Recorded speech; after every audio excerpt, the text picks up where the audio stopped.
Namaskar. Hello and welcome to PGurus channel. I am your host Sree Iyer. Today I am doing a live broadcast. So if you have any questions, I'll be happy to answer them. What are we talking about? We're talking about Iran's attack on Pakistan and more interestingly, how India has responded to that. So I'm going to walk you through all that stuff. But before that, may I request you to like this video, and if you have not already subscribed to our channel, please do subscribe to our channel. So I have a small slide deck that will kind of give you an idea of what is going on as to who is controlling things in Pakistan.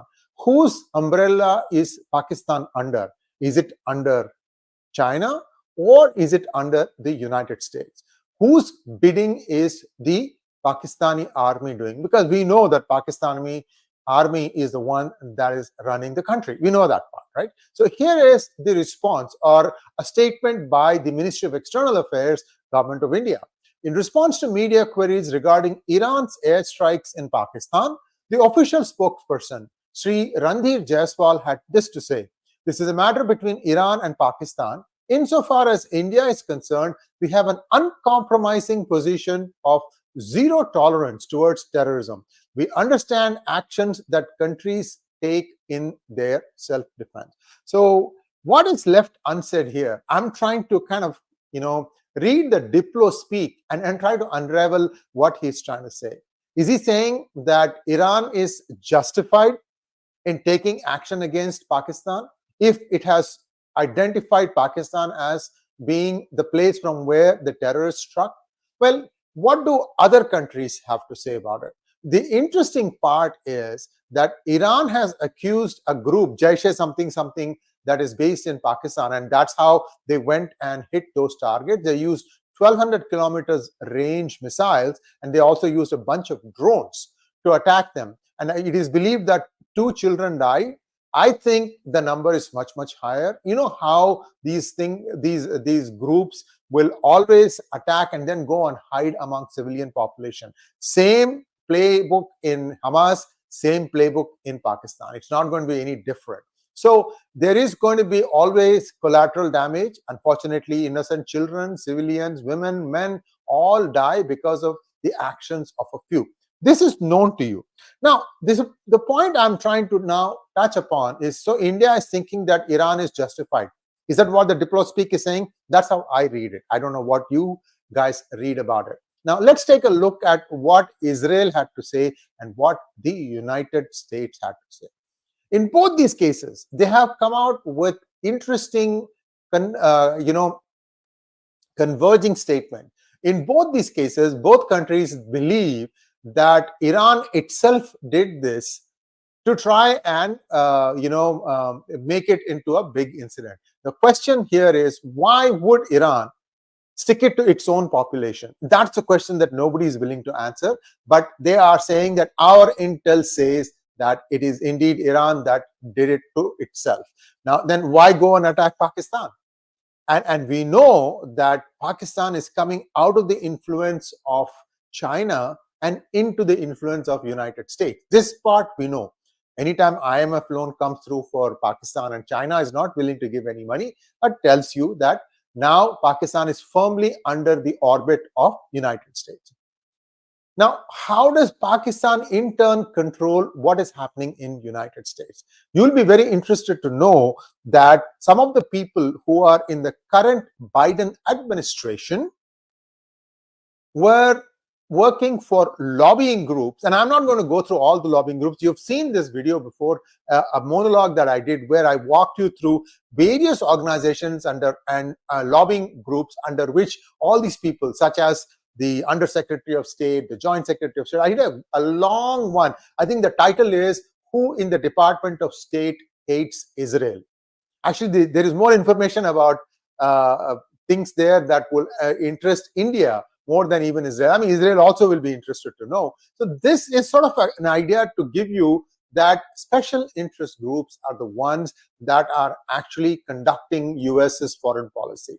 Because why else would you have the situation where the US releases $8 billion to Iran, which in turn goes out and sticks it to US by attacking its very close partner, Israel, right? So let's take a quick look at some of these special interest groups and who all in the current administration have worked previously for. The most important group, there are many, okay? I'm not going to go through all of them. I'm just going to take one, which to me is very, very interesting. Macro advisory partners who were with this group before they became what they are now.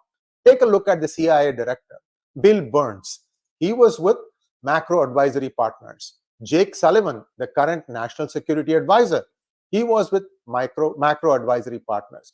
Victoria Nuland, Undersecretary of State for Political Affairs, she was with macro advisory partners. And who runs macro advisory partners? This is where things get very interesting.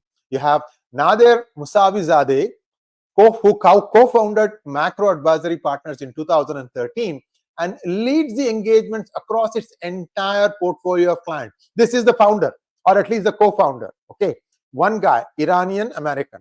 Okay, the second person is Laila Manji, heads the foundation's practice and contributes to client engagements across the firm. Laila is a Pakistani American. And these are the ones who are the critical faces in macro advisory partners. Now you tell me, guys, who is controlling whom? Who is dictating to whom?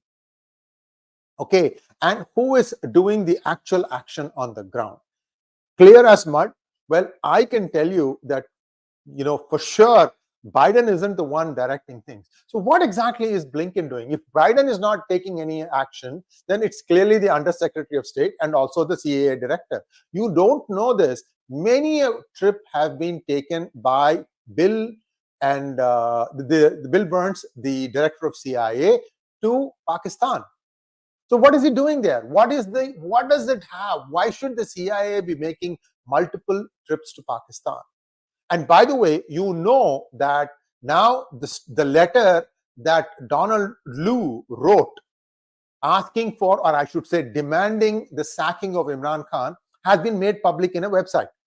So now we know when Imran Khan, remember in one of his roadshows, he waved the sheets and I know the United States wants me out, right? So turns out that he was right after all. So it is now clear that for whatever the United States demanded, that the Pakistani army, Asim Munir, Nadeem Anjum, sack Imran Khan. And now they have announced new elections. I think February 14th is the date being talked about. And everybody is expecting that the next selected prime minister is going to be one of the Sharifs, Nawaz or Shahbaz, or who knows, Maryam Sharif is also an outside chance. Whatever it is, does it matter? I think not. But what does matter is what Pakistan is up to in India. And that's something that is of a lot of interest to us. You may or may not have read on PGurus.com. Yesterday in Kupwara sector, a major explosion was averted. The Indian army found IED explosives and they detonated them before they could cause any damage. So there is this renewed effort by Pakistan to try and cause trouble to India. There is supposed to be a ceasefire in place, but looks like Asim Munir is not honoring it. He might say that, oh, it was Bajwa who signed it. I didn't sign it. These guys will come up with some of the most ludicrous arguments of this nature, if you really corner them, that is. Okay, so they are out to create problems. Is this something that macro advisory partners is telling, or is it something that so you have all these people? And I've also not told you some of the main characters. There is a lady called Uzra Zeya, Uzrazeya. This girl's parents are from Bihar, India. There is no other Bihar, India. And she's also a critical player in the Department of State. And many of these people, like the Uzra Zeyas of the world, they are permanent appointments. In other words, unless there is some anti-national thing that you can stick with them and say you are fired, they will be around even when, let us say, there's a change in regime and Republicans come to power. They will still be around. That is the kind of challenge that you are looking at. Anyway, I just thought I will share this with you. I think India is taking the side of Iran. However, you have to remember that this happened around the same time as Dr. Jaishankar. No, I think Jaishankar went after that. He has gone and said something to Iran. There is also the Ghost Armada. What is Ghost Armada? Go to DGI episode 440. I'll put the link in the description section so you guys can go and click on that.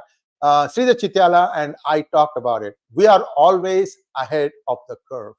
We are the tip of the spear. So you will get more by watching us on PGurus. And thank you all for supporting this. This is an early morning transmission, but you guys have turned up in big numbers to listen to me. Thanks once again. Please like, share, and subscribe to our channel. Don't forget to click on the bell button for notifications. Namaskar.